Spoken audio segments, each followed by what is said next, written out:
Hello, everyone, and welcome to this conversation presented by White House Custom Color. Are you trying to mute me? No, it's just real loud, and I can't. I sold Amazon when it was $25. Listening to listen, not listening to respond. Yes! Oh, thank you for that. John Gress, you're in Chicago right now. Yeah. So. And we're in the midst of a pandemic. I haven't heard of this. Tell me a little bit. Let's just cover this real quick because we're going to jump to a bunch of other stuff. But tell me a little bit about what your life is like right now. Well, yesterday we went to Costco for our monthly or every 3 weeks sort of trip. And it's really weird to be there and seeing everyone in masks because that's mandatory where we are. Mm-hmm. And then hearing on the PA like every 5 minutes, follow the CDC guidelines and don't be within 6 feet of each other. And, it just sort of feels like it's sort of a dystopian fantasy that we're actually living in. My wife said those exact same words about her experience with Costco to me a week ago today. She came back because she hadn't been there in a while, and I haven't been there. And she said, I don't know what the word is, but it's like that weird thing that you see in the movies. And I said, dystopia? And she said, that's it. It's dystopian. And like you walk in, and she said on all the TVs right away, they have the message, and it's all the same on all the TVs. And then you hear it over the loudspeakers every 4 or 5 minutes. And then everybody, she said one guy had a big gas mask on even, like full out, because that's apparently what he had. And I was like, yeah, well, that's what's going on right now, I guess, But for me, I'm even more holed up. Like she doesn't want any of us to go out. She goes out. Okay. And that's starting to relax here. This was last week, or maybe it was 2 weeks ago. Anyway, it's starting to relax here, but you're in Chicago. Yeah, so every day I go for an hour long or so walk and talk to friends and on the phone. Yeah. And I just try to avoid going to stores in general. So I'm just trying to do my shopping twice a month. Do you have any sense at all about it turning a corner in Chicago? Or are you guys still pretty like... I keep looking at the statewide data, and the deaths per day have sort of plateaued for the last 6 or 7 days. Yep. So, yep. So although the modeling I was looking at was sort of showing that we might be over the hump in a few weeks, but then our governor the other day was saying he's looking at modeling that says maybe the middle of next month. So it's just sort of like, I guess we'll see how it goes. That's how that's all we can do. That's where we've been. Right? Yeah, right. Exactly. So in the midst of all of this, you and I were talking offline, and you were talking about what you're doing right now. I'm going to let you say it. First of all, just begin with a little bit about who you are, where you're at. Give me the important deets, the formalities. Yeah. So I've been a photographer for probably. I've been getting paid as a photographer since maybe 94, give or take. I graduated from college in 2000. So it's been definitely like a full-time endeavor ever since. I used to work in journalism. So I worked as a photojournalist for a newspaper and then some wire services as a freelancer. And that sort of transitioned into commercial photography. And somewhere around 12 years ago, my friend asked me to teach him portrait lighting. At the time, I was only shooting business people for magazines. Mm-hmm. And so we started photographing models, and he sort of didn't like the technical stuff. At least that's what he was saying. And I realized that I loved it because I was actually getting to develop a shot and work on it and make it better. Right. And the person didn't want me to hurry up and go away. So I've been doing that for like the last 12 years, mostly still working as a commercial photographer. It's just that I like to play around in the studio and perfect things and learn from that process. So for the past, well, let's see. So I came back from teaching at WPPI and was sick right away. So that's a little suspicious. And it was the worst cold I ever had in my life. That part had to be the intensity of it had to be the suspicious part, I think, because I feel like almost every year there's stories of people coming back from imaging or WPPI and they're sick. And it's like everybody got sick. But this was different because of the intensity of it, right? oh, like I never felt this pressure in my upper chest before, or been inhaling so deeply. And then I had a cough that would linger for like a month. And so I think it's been like 2 or 3 weeks now since I've been completely no symptoms at all. But right. Because then even after the initial onslaught of what it was like, you were kind of wrecked for a couple weeks after that even. You're certainly not right for a while, right? yeah, like I had to record a pitch video to speak at imaging in the middle of when I had the most symptoms, like the worst sore throat ever. And it's just kind of funny to go listen to it because it's like, that doesn't even sound like me. I had to add treble to it so I wouldn't sound as bad.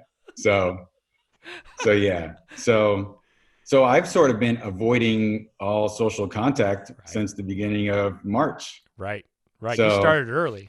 Yeah. So as my voice started to come back, well, I guess to go back to that for a second, like, I think maybe what you might have been getting at earlier, like, is it scary here? And so I think we already got through it. It's not as scary as I think it would have been had I never been sick. Right. But it certainly isn't comfortable at the same time. Right. Not yet. Certainly not yet. Yeah. Cause you have no idea. So as far as like, this is what I'm excited to talk about you because I knew you were doing this. I saw it in an email that you were describing YouTube content. Let's dive into that a little bit because I think that's one of those things that a lot of people, I just think there's a lot there for people, especially in our industry, for lots of different reasons, right? Lots of different applications, lots of potential there. And I think that more people than ever in the last 1 or 2 months have been kind of gravitating towards that and even thinking to themselves, this is something that I can do. Like, it's one of those things like people are like, I should do that. But you put it on the back burner, right? Well, when the world stops, the stuff on the back burner comes and gets pushed to the front burner. And you think to yourself, well, now I have time to do that. So is that kind of what has been happening on your end? So it's something that I started in like fits and starts. Like I probably made 10 videos over the last 18 months. Okay. And then I would get busy working or traveling and shooting workshops or different teaching things. And so then I got away from it. So I would try to rack up content, maybe shoot 4 videos in a week and then go 6 months before I got back to it before again. you did any editing or anything. Yeah. Well, so I'm actually usually like Johnny on the spot with the editing because I'm worried that I'm going to forget something to say something, or I'm going to screw it up somehow. So, but on the other hand, like now I have nothing else to do. Exactly. So there's no excuse. And so I started recording as soon as my voice came back to normal. For the most part, I started making content, and I think I've posted every 5 days for like the last, I don't know what that is, month and a half. Sure. Take. And so, and today I'm going to finish editing 3 videos. So that'll be enough content to take me through July. Oh, because you have that much still in the can. Yeah. So I have 11 stacked up. As of today, I'll have 11 videos ready to go. So what's your process look like? Okay. So everyone's using the terms creating content. That can mean, who knows what that means, right? For you, what's your process look like kind of from the beginning and moving forward? When you're creating content for your YouTube channel, what does that look like? I started off like winging it and then recording it and then writing a blog post to go with it for the purpose of SEO. Sure. And I always had a blog before, so it wasn't anything new. Then I realized when I started recording blog posts that I'd already written, like in the past, I was like, oh, this actually works better. I can read this paragraph, perform the paragraph, and then read the next one and perform the next one. Right. So it's not like I'm reading it on camera, but at least it's like I'm organizing my thoughts and then delivering them in a succinct way, not sort of meandering and you're kind of using it as a script. Yeah. At least it's more of like I had an outline. I was using outlines for a while that I would tape to the camera. Yeah. Uh, and then I sort of realized now this way it's just more succinct and organized. Right. I don't have to think about how I want to phrase a topic because I've already written it down. It's already there. Yeah. Yeah. So it's much easier that way. And are you essentially doing all of it? Like it's you? Yeah. So I have so one of my big clients teaches hairstylists their craft. And so one of my friends from that client, he left behind a mannequin head here maybe like 3 years ago. And it's been sitting in a corner with a wig on it from one of those shoots. And so now she sits on top of a C-stand, and I have her at the exact height of me sitting. So I can set up the cameras and the lighting and test everything out before I get in there. It's perfect. Yeah, it really is. So I like how you're referring to the mannequin as a her. It's like, I was like, we've personified things like that, you know, as you've kind of developed this relationship with her over the last 3 years, and now she's actually being useful to you in that way. Her name is Sia because her wig comes down to like here. That's even better. And the wig is that cut too. So that's even better. Like even during a time like this when we're all hunkered down, it's like you have an extra friend around too. She's like the only one I have, really. Okay, so let me ask you this regarding the process, right, of creating content for YouTube. What are some challenges? What's the hard stuff for in that world? Just sort of like the basic things, like how often do I need to post? What should my length be? How do I need to address the content to what skill level? So it's sort of like I've gone from being more basic and short, and then I've looked at the analytics and seen that for me, it's longer and more in depth, gets me more total hours watched. So then I'm sort of like, oh, well, I'm inclined to be more thorough about things in general. So I actually enjoy doing it that way. So do you think that's an individual piece then too, right? Like, so just because that works better for you. And I'm asking more than like trying to tell you or anybody else how this works, but that works better for you because that's your style and you're more prone to like get into the details. And so your analytics are going to show that your videos that are more in line with who you are and your personality and your skill level, that those are going to be the ones that people gravitate towards. So you kind of discovered that? Yeah, either that or I'm just reading into the data what I want it to be. What you wanted to say? Well, that's possible too. Yeah. But I guess my point is for people that are interested maybe in diving more into creating content for something like YouTube, is that you'll kind of figure out what works for you. Is that fair to say? Like some people, they might find that, you know what, I should release like 2 to 3 minutes and then I should bounce. And other people might find that, you know, more 15 to 20 minutes, more medium form, you know, conversations. And then some people might find I need to get on there for an hour. Is that fair to say? Yeah, I'm more of the 8-minute kind of guy. Right. Right. So that's your sweet spot. But it feels like it has been lately. Right. So some of the challenges though are like things I can't do. So I made a video the other day that was about how do you stain apple boxes so that they look like old on set rather than the bare birch raw apple box. Right. And I couldn't demonstrate it, but I had photos of when I did it like 18 months ago. So why couldn't you demonstrate it? Because I don't have one. Because you don't have an apple box. Yeah, I don't. I have an apple. All my apple boxes are stained. So they're already done. Yeah, so it's like, do I buy one? No, I don't really want to spend money on something I don't need right now. So, Right. So there's no, so those are sort of the challenges. Are like, how do you explain things where you can't actually shoot them? Like if I make a video about how to use a light meter, like Sia is going to be the subject. Right. So, because I'll be like, you have to hold it, near their face, not here, but here. Right. Yeah. So, you're going to use her. Yeah. So I guess she's going to be the model. We'll see.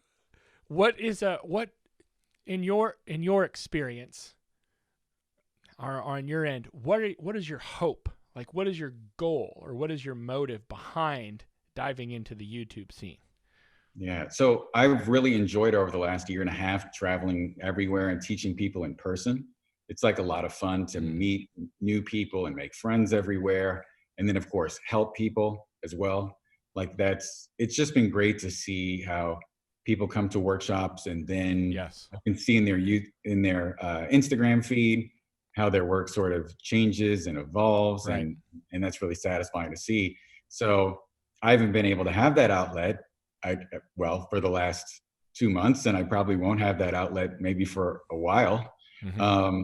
So I'm just hoping that I can connect with more people and make it so that more people discover me, basically, and that when we are able to be within 6 feet of each other, that I'll be able to connect to that audience in person. So how do you use YouTube? So if YouTube kind of inherently is a one-way street, so to speak, right? I mean, you're pushing video content out there for other people to watch. It's not like a Facebook Live or a chat where people can interact back and forth.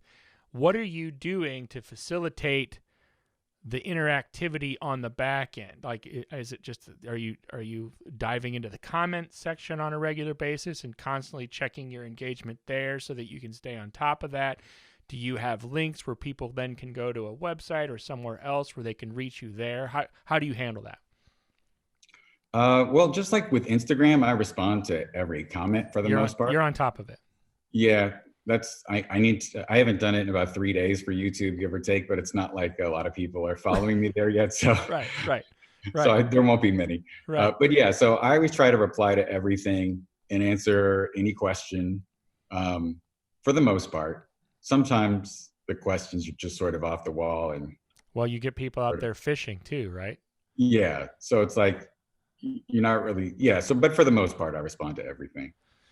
And then is your hope or your goal, does it have anything to do with funneling people towards workshops or towards your speaking engagements or anything of that nature? I think with anything like on social media, like just building more awareness of you leads to better outcomes for you, no matter what the business is really. So, it's teaching people isn't my core business. It's part of what I do. I'm sure being out there constantly and having people getting to know me is going to help in every sort of way, really. Because even those customers that aren't photographers trying to learn, who see my content, they're, getting to realize, well, they're seeing the person that they used to see. Right. Or if they're people I've never worked with but have sort of been on the fence, they're still seeing and realizing what sort of person I am. So part of it is just putting yourself out there to see what sort of things can happen as a result, right? Yeah. I mean, some of it is things that you don't even anticipate, I'm sure. Oh, well, actually, that's very true too. Like my friend had to talk me into being on Instagram maybe 5 years ago. And I was like, I got this Facebook business page thing and a blog, and that's good enough. And it's pretty hilarious in retrospect, because I was like, I don't want to do one more thing. Right. And then I was like, okay, fine, I'll do it. And here I'm thinking like, oh, I'll get more people to follow me, and then maybe they'll hire me to do something, and I'll connect with commercial photography clients. Right. And then I started, because I'm a whore for likes, started posting behind the scenes photos. Right. And then all these photographers started connecting with me. Yep. And I never even thought about being an instructor. That wasn't even on your radar at the time. No, it wasn't. Right. So that never would have happened had I not delved into that. And who knows what this particular situation we're in now and how it will change our lives in ways we can't imagine. So one of the first videos I made post-pandemic was what happened in 2009 when I went from being really busy to having nothing to do. Yep. So, and that's actually when I jumped in, I started doing test shoots with models, about 2 per week. So because of maybe a third or half of my business was gone, I filled that time by doing these test shoots that I wasn't getting paid for.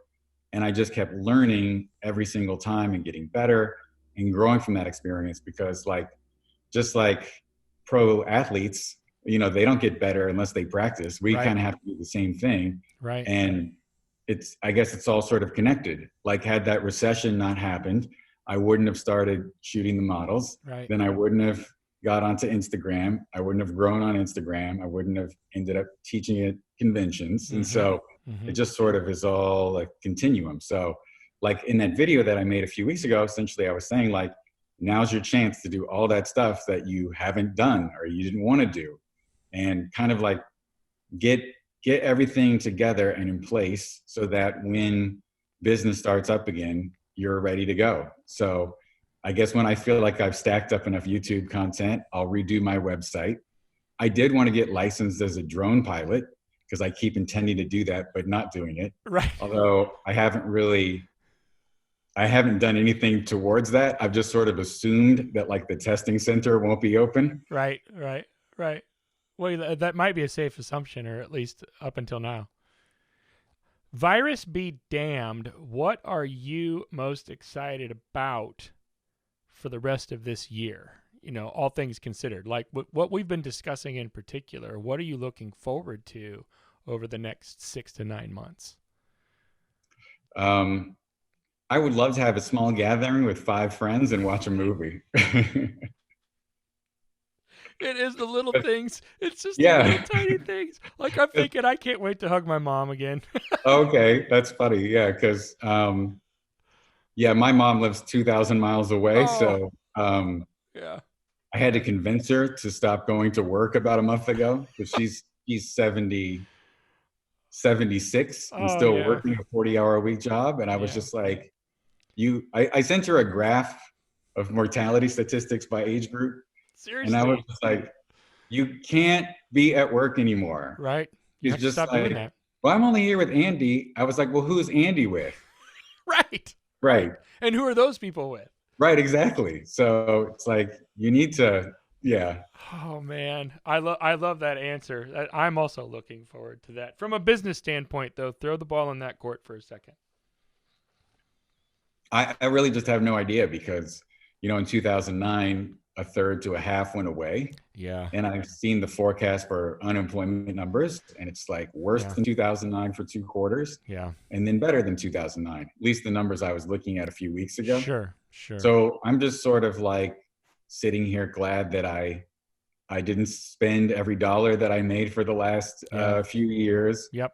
And I'm just going to kind of wait. And it's so uncertain. Like I have no idea what anything might be like, so I guess it's sort of wait and see. Yeah, right, exactly. So that is still where we're at. Any final thoughts, John, in closing? Well, I think stay at home, because I keep seeing these comment threads where photographers are talking about how like, oh, we can go do this shoot. It's like, we'll socially distance and do it outside, and it's not as bad as going to the grocery store. Well, like you're having drive-by interaction with people at the grocery store. You're not spending an hour or 3 hours with them. And like, there's no real reason why you should be interacting with a person for no reason other than your own, I guess, artistic ambitions. Like, just calm down for a second. We can all stay inside for a few more weeks. Yeah. And and I think that's mostly it. Like, and then also take advantage of this downtime so that you can build yourself up and call your mom and create awesome content for YouTube. Yeah, exactly. I think that's a great way to spend your time, man. I really appreciate you giving me some of your time today. Good luck on your YouTube. Hey, point people, where do they go to see your YouTube channel? What is it? Oh, well, just search for my name. You'll find it, just John Gress, and you'll find it right away. Yep, and Gress is right there in the background for those of you that want to know. Gress, there it is. A lot of times people can't spell it or pronounce it correctly. I'm not sure why. And there it is. It's pretty simple. Yeah. Thanks a lot, man. I appreciate you doing this today. Stay safe, stay healthy, and I'll see you on the other side, hopefully at a convention this next year. That would be great. All right, thank you. Thanks. Take care. See ya. Hey guys, thanks for watching this conversation presented by White House Custom Color on YouTube. Be sure to check out our other content and click that subscribe button right there. Right. Right there. It's there somewhere.